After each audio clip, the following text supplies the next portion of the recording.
Assalamualaikum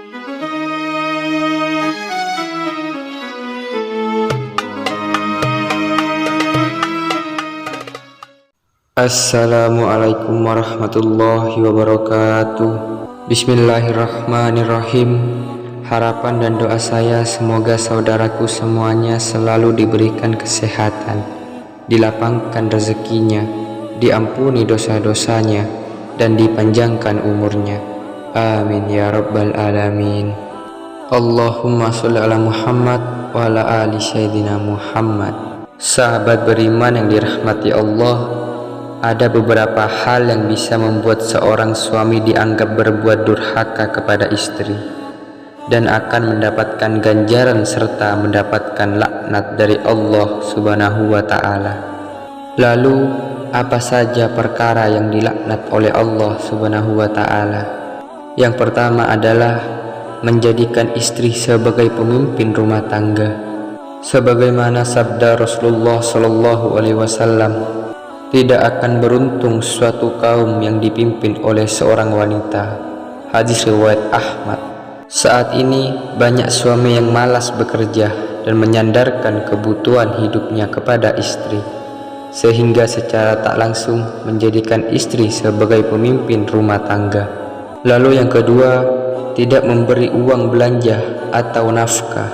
Sebagaimana sabda Rasulullah Shallallahu Alaihi Wasallam, seseorang cukup dipandang berdosa bila ia menelantarkan belanja orang yang menjadi tanggung jawabnya. Hadis riwayat Abu Daud. Yang ketiga, tidak melunaskan mahar pernikahan.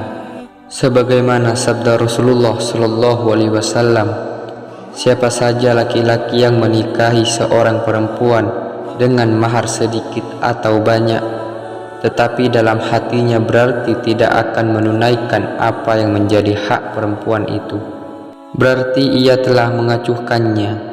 Bila ia mati sebelum menunaikan hak perempuan itu, kelak pada hari kiamat ia akan bertemu dengan Allah, yaitu sebagai orang yang fasik.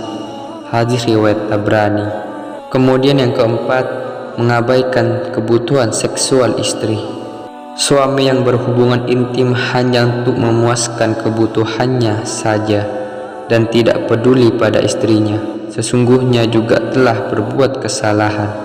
Dari Anas radhiyallahu anhu, Rasulullah Shallallahu Alaihi Wasallam bersabda, jika seseorang di antara kalian bersenggama dengan istrinya, hendakilah ia melakukannya dengan penuh kesungguhan.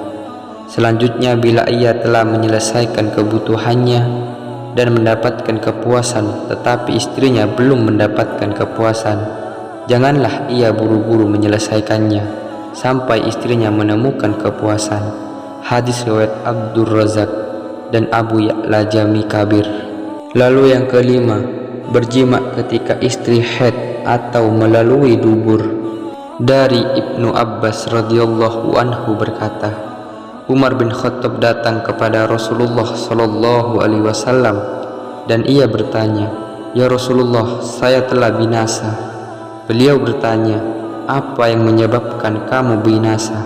Kemudian ia menjawab, semalam saya telah membalik posisi istriku, akan tetapi dia tidak menjawab sedikit pun.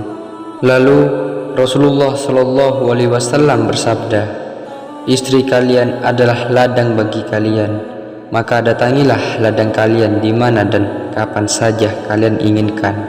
Selanjutnya beliau bersabda, datangilah dari depan atau belakang, tetapi jauhilah dubur dan ketika haid.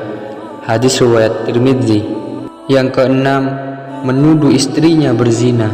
Sebagaimana firman Allah Subhanahu wa taala dalam Quran surat An-Nur ayat 6-7. Dan orang-orang yang menuduh istri mereka berzina padahal mereka tidak mempunyai saksi-saksi selain diri mereka sendiri, maka kesaksian satu orang dari mereka adalah bersumpah 4 kali dengan nama Allah bahwa sesungguhnya dia adalah termasuk orang-orang yang benar, yaitu dalam tuduhannya.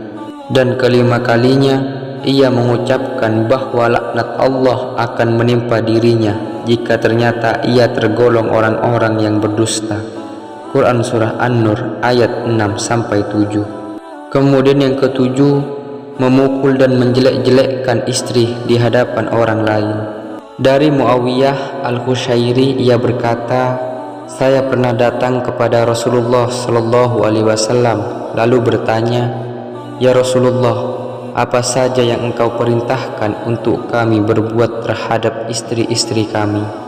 Kemudian Rasulullah Shallallahu Alaihi Wasallam bersabda, janganlah kalian memukul dan janganlah kalian memburuk-burukkan mereka. Hadis riwayat Abu Daud. Sahabat beriman yang dirahmati Allah, demikianlah pembahasan 7 perkara yang membuat Allah akan melaknat suami yang berbuat 7 perkara itu kepada istri. Semoga kita sebagai suami bisa kita hindari 7 perkara itu. Dan untuk para istri, jika suami Anda melakukan perbuatan 7 perkara tersebut, ingatlah bahwa perbuatan tersebut adalah mengundang laknat Allah kepada suami. Jazakumullah khairan. Wassalamualaikum warahmatullahi wabarakatuh.